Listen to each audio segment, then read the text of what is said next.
So I just beat Mad Max for the first time in 2026. That means I am 11 years late to the game. And I just want to say, even 11 years later, this game still holds up.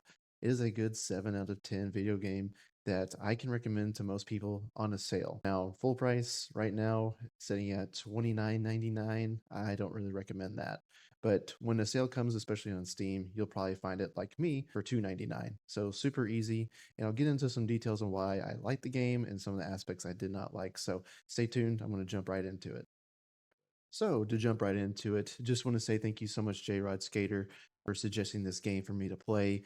As you know, he is a part of my streams on our Monday Night Crew and other streams that I do throughout the week when I get the time to get on here. So, feel free to check us out here on Twitch or on YouTube. I live stream both. So, I'll be happy to welcome either or, and chatters are absolutely welcome. I always look to see if someone's chatting outside of view bots that are especially plaguing Twitch. So, I'd rather talk to a real person rather than these stupid bots that are just trying to get me to buy their artwork or something stupid. So I just want to see some real people and have conversations with them and interact while I'm playing these games. But, anyways, jumping into the review. Mad Max is a great game set in a post apocalyptic world that has basically the sea level has drained and everything is just desert. So it's just a bunch of sandy dunes and people have just gone insane. And that just drives into the characters of Mad Max. For some reason, there are two attractive characters throughout this entire game. You just have Max, who is a cold-hearted character who doesn't speak much, but he has, I guess you want to call him, one-liners and just some things to add that just kind of is a gritty personality. And then you also have Chumbucket, who you will basically have follow you the entire adventure. He is a religious psychopath who views Max as a saint and the car you drive, the Magnum Opus, as an angel.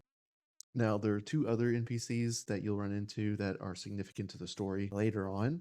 I just wanted to go ahead and say the other NPCs that are friendly, honestly, I could care less about them. They are just glorified quest givers, nothing too fancy, and they contribute pretty much practically nothing to the world. And I hate to say it, but they're just, I could have just gone without interacting with them at all, but they were part of the story and made the game a little bit longer, so it was kind of fluffy, but maybe some people will like him better than I would, and maybe they did back in the day than I do now.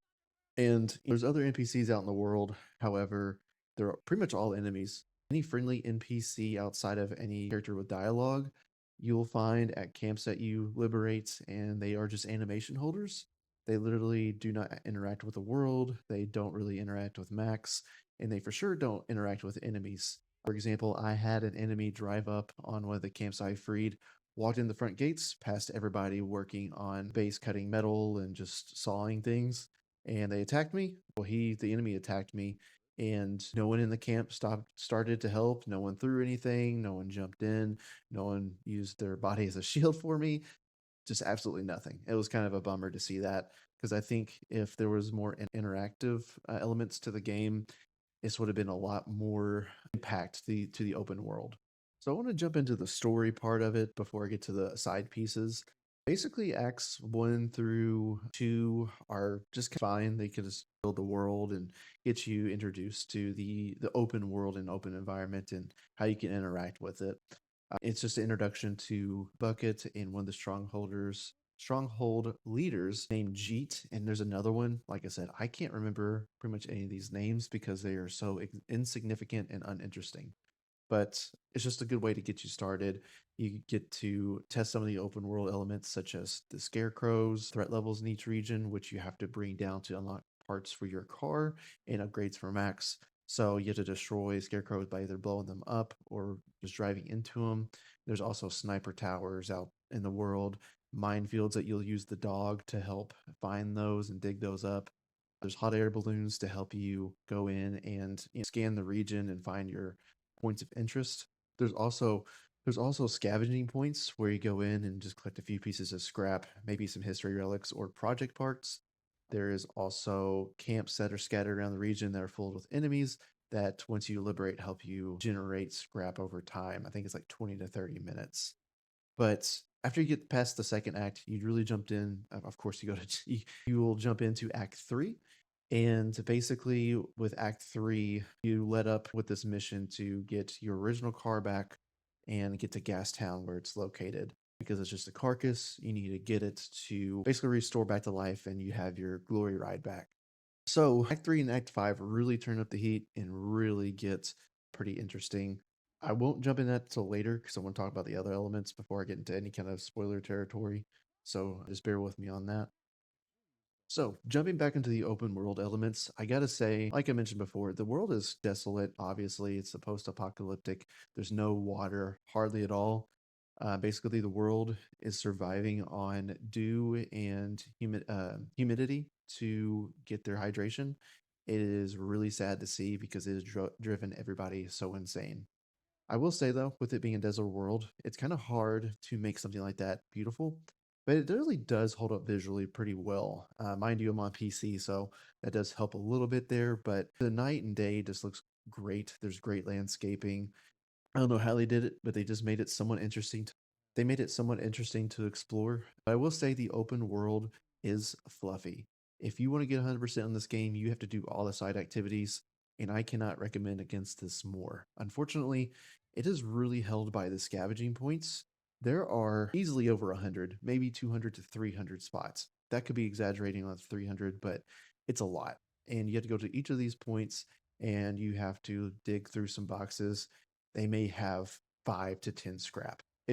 And for the cost of the upgrades you have to do for Max and the car, it just isn't worth it. It's just such a time killer. And mind you, I was doing a lot of this off stream on my Steam Deck, and that was just a killer.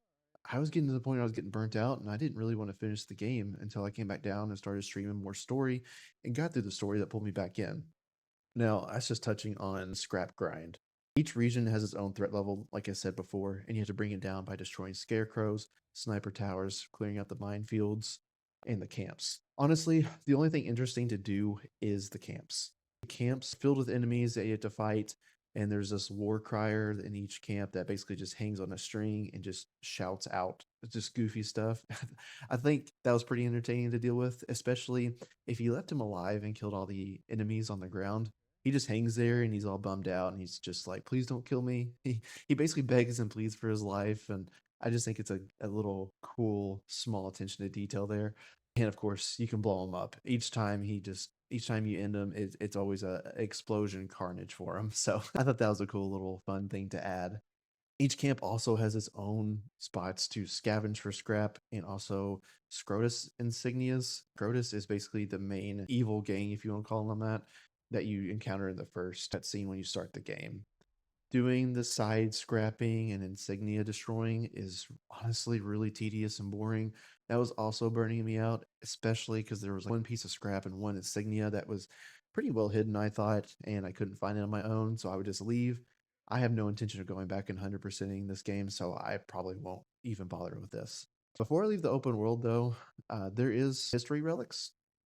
Relics are probably the most interesting collectible in a game in a while. These basically show the story as the world was going into the apocalypse, also before it even hit. So there was the most meaningful one, or the one most rememberable one for me, was this one of a picture of a dog. It was a family dog, and basically it came down to the family having to eat the dog, and it was just heartbreaking. But that stuck with me. I just thought it showed the desperation in the world and something that I couldn't imagine having to do in this real life. I don't know if I could handle it, especially eating your own pets. It's just super sad. So I mean that, but I will say if you go through the open world, I would I would honestly, if let me back up. If you go through the open world, which you do have to get some of this collectibles and scrap just to upgrade and make your playthrough a little bit more bearable. I say bearable like it's a bad thing, but it makes it easier for you as you upgrade the car and max. But I would say the history relics were pretty top notch for me. I have to give a big compliment to that.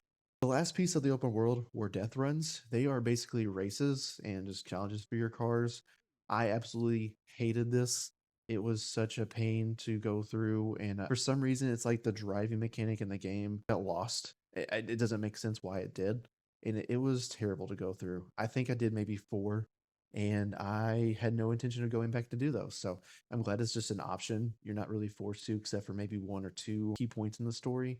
But like I said, it's just not for me. And I'm not a big racing fan, so someone else could have enjoyed it a lot more than I did. But I will say one race that I did do for the death run, I was just driving and I was usually pretty well ahead. And at this one straight stretch, I would spin out every single time.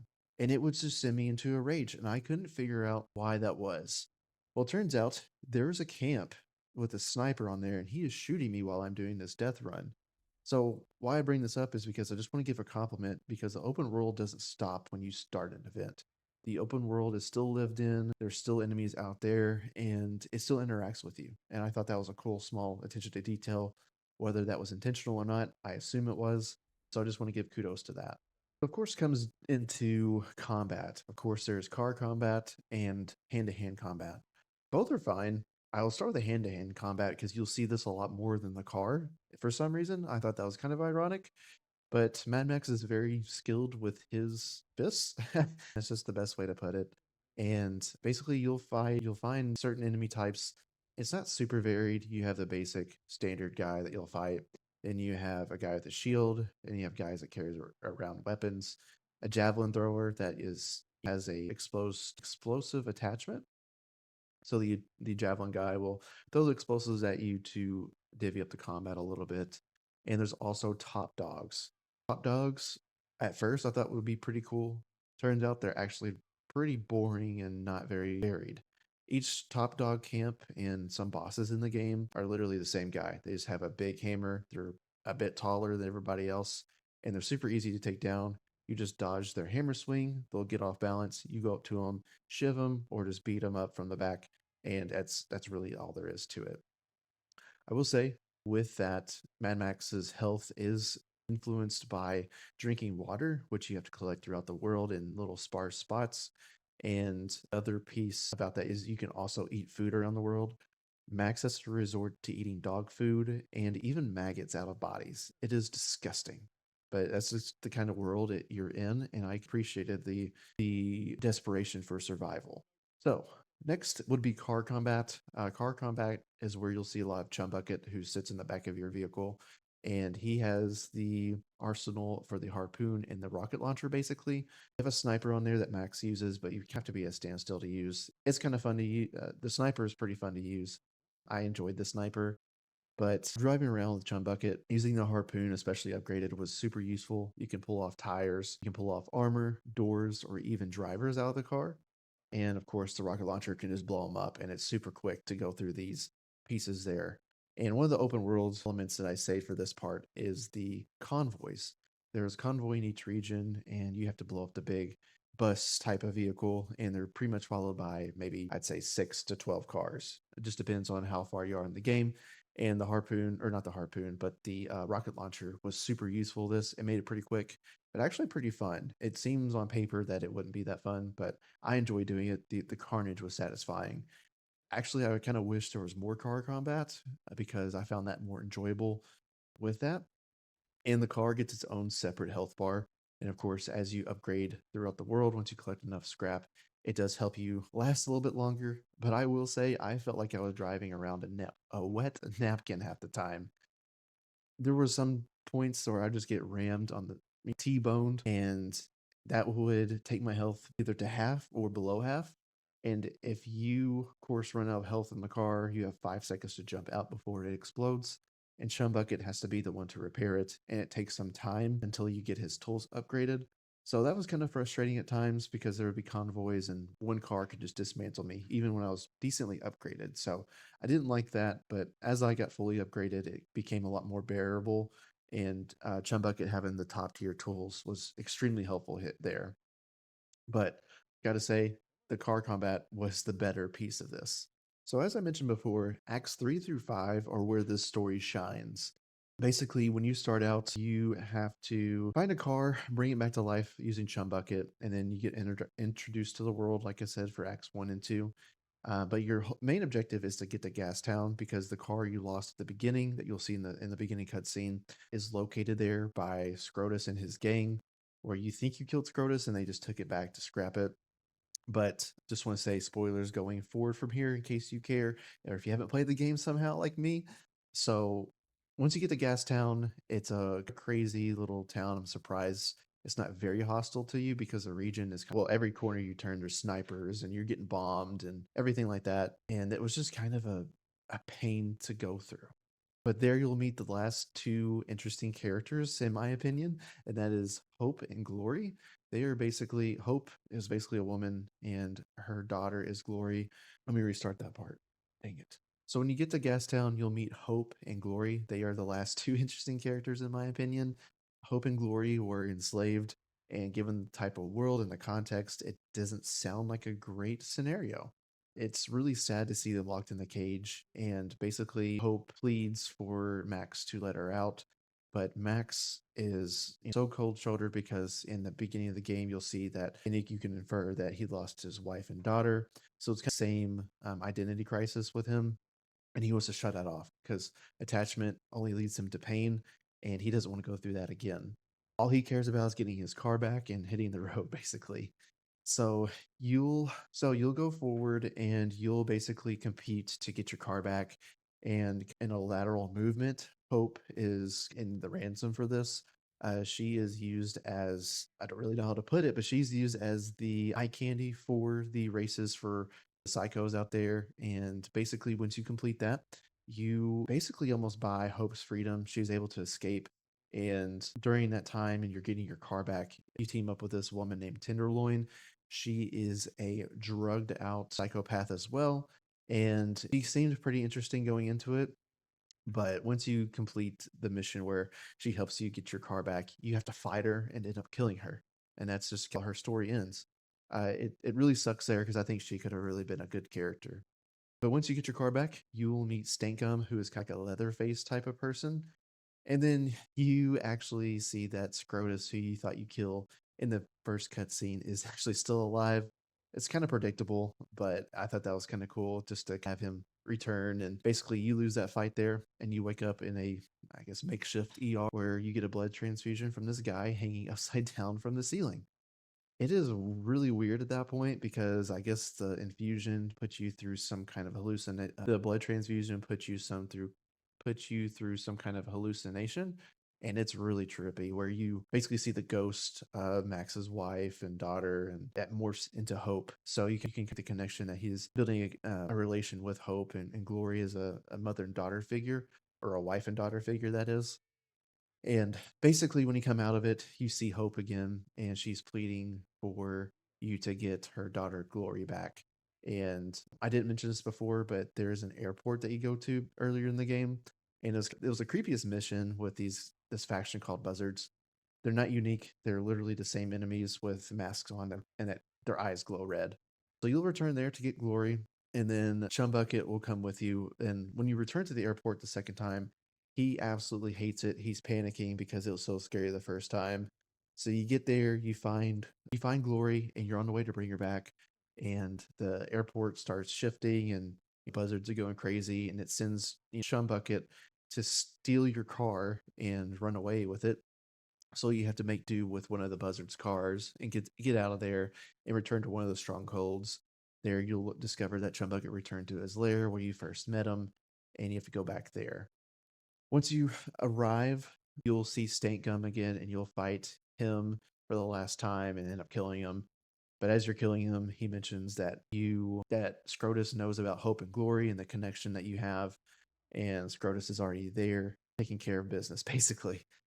So basically, once you're done with that, you'll hit the road and you'll return in a panic to the stronghold near Gastown to find Hope and Glory. And this is where the game really shines, in my opinion. You basically go through there and you see Hope hanging by her neck. And it is so sad to see her dead. And you think maybe Glory survived or whatever, but she's also on the ground unconscious. And you go up to her, run up to her, grab her, and Max looks for the pulse, and she's not there. She's also dead. And it is heartbreaking. It was kind of shocking to see them pull that, especially with a child, just because death in kids was like a big no-no. But it really put an emotional toll on the story, and I think that's just where it really drew me in. I on my stream, I think I finally had a camera going, and my jaw dropped. I was just shocked. I haven't done that in the game in a while, so I really got to give a compliment there. And of course, with that, you and Chumbucket set on the revenge mission to avenge Hope and Glory's death. So basically, you basically get to play out the first cutscene. Scrotus is back on his big bus in a convoy. You have to take out the convoy, and you lead sending Scrotus's bus almost off the edge of a cliff where it's hanging off. And Max goes in for the kill, basically. He tries to send the magnum opus into the bus and throw it off the cliff, but with Chumbucket and his psychotic view of the magnum opus as being as an angel, he tries to take the blow and prevents Max from knocking the Scrotus's bus off, sending the car off with it.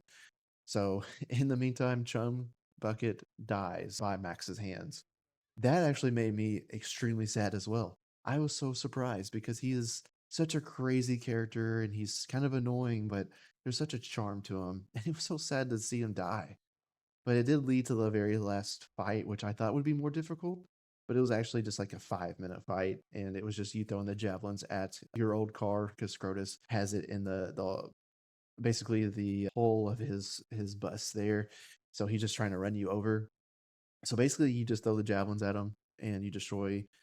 You don't destroy the car, but you almost blow it up, and you end up killing Scrotus along the way. And that's just how the game ends. It goes to the end cutscene where you can drive the final blow to him. And I thought as little conversation was at the end, it was kind of cool because you started with nothing, and at the very end, when you think you gained it all, you leave with nothing. And I just thought that was a pretty powerful part of it.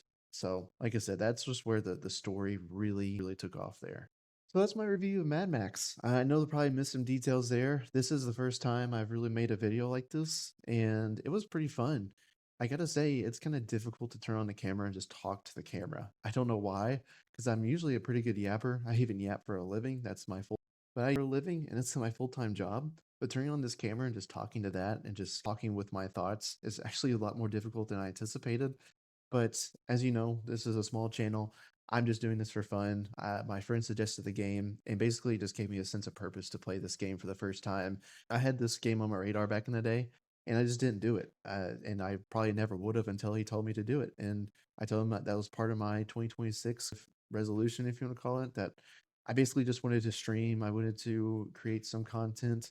I'm by no means a good editor. There's a lot of things I want to learn and try to figure out, and that's just going to take time. I'm trying to build the skill here, but I don't want to keep rambling. I just want to say thank you so much for watching this, especially if you made it all the way through.